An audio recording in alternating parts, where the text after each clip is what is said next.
Olá, sejam todos e todas muito bem-vindos. Eu sou o Leonardo, estudante de filosofia da UFO, e se você caiu aqui de paraquedas, eu vou te explicar o que está acontecendo. Nós somos do projeto de residência pedagógica incentivado pela CAPES, especificamente da UFO e do subprojeto de filosofia.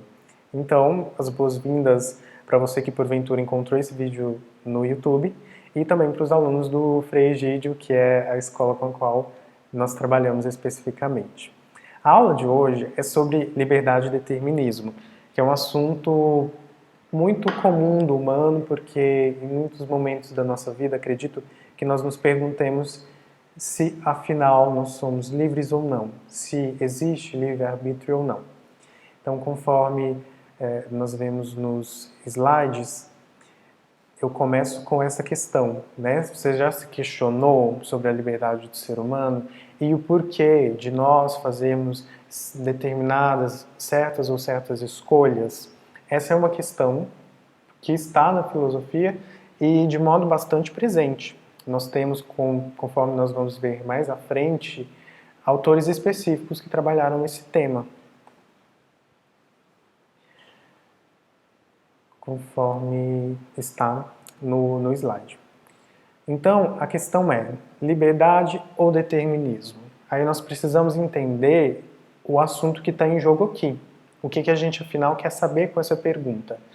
A gente quer saber se o ser humano ele tem um livre-arbítrio, ele vai se definir, se constituir enquanto ser humano e fazer as suas escolhas por meio desse livre-arbítrio, ou se há um determinismo que é imposto socialmente, imposto por crenças, imposto pela sociedade, o que quer que seja. Nós vamos ter, então, filósofos com pontos de vista diferentes e até opostos. Então, nós vamos ter filósofos que defendem a liberdade, o livre-arbítrio, e outros que defendem o determinismo. Mais adiante, então, a gente vê essa máxima, que é do autor que hoje eu vou contar qual é, a existência precede a essência. Isso trata-se de uma tese muito existencialista e muito comum de um filósofo francês, que nós vamos conhecer agora, se já não conhece, que é o Jean-Paul Sartre. Ele é um filósofo francês, então, viveu ali na França, contribuiu muito para a filosofia, fortemente. Convido vocês para ler o que está escrito aí, com dados que nós encontramos na internet, de forma bastante acessível. E o que é importante saber é que ele é bastante contemporâneo e que ele é o marco do existencialismo. E o que é o existencialismo? É o estudo da própria existência humana. É como que eu, Leonardo, ou você, qualquer que seja o seu nome, sabe que existe, sabe que está aqui neste mundo vivendo de tal ou tal forma. E assim está posto a questão. E nós temos essa citação de Sartre, que ele diz o seguinte: o que significa que, perguntando, dizer que a existência precede a essência. E logo em seguida ele resume uma resposta. Significa que o homem primeiramente existe, se descobre, surge no mundo e que só depois se define. Então nós estamos vendo esse existencialismo no sentido de que, ok, o homem existe, nós sabemos agora que ele existe e que primeiro a sua existência se dá, só para depois tomar formas, se definir. Outra coisa bastante importante de nós observarmos é que existe essa busca pela existência de um modo bastante subjetivo pelo homem.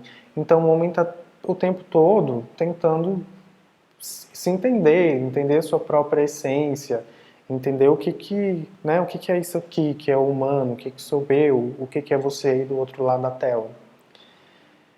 E isso o homem faz de si mesmo, ele faz enquanto esse manipulador da própria história.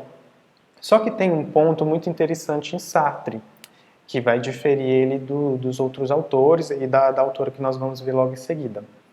Ele acredita que existem fatores externos ao homem que vão determinar a sua existência. Ou seja, vão existir fatores sociais que vão moldar o homem tal como ele é. Vou dar um exemplo muito bom. Imaginem que aqui no Brasil, uma determinada marca de telefone seja muito famosa.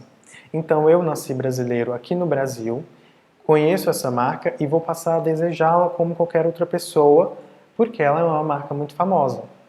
Mas, do contrário, eu poderia ter nascido na China e uma outra marca ser muito mais famosa do que essa que é aqui no Brasil. Eu, enquanto chinês lá na China, desejaria essa outra marca. Então, entendendo esse silogismo, o que está acontecendo aqui é que eu estou sendo influenciado pelo meu meio externo. E aí a gente entra no termo que é definido filosoficamente como determinismo. É determinado que eu deseje essa marca de iPhone pelo meio social em que eu fui colocado. Então, nós percebemos que quando o Sartre está falando assim, o homem é moldado, ele se molda, nós temos esse desdobramento entre o próprio homem e o homem enquanto ser social, o homem enquanto sociedade. Então, às vezes ele está falando esse termo homem, mas ele está colocando ali o homem enquanto esse ser social. Então, a gente pode ler no lugar praticamente a sociedade.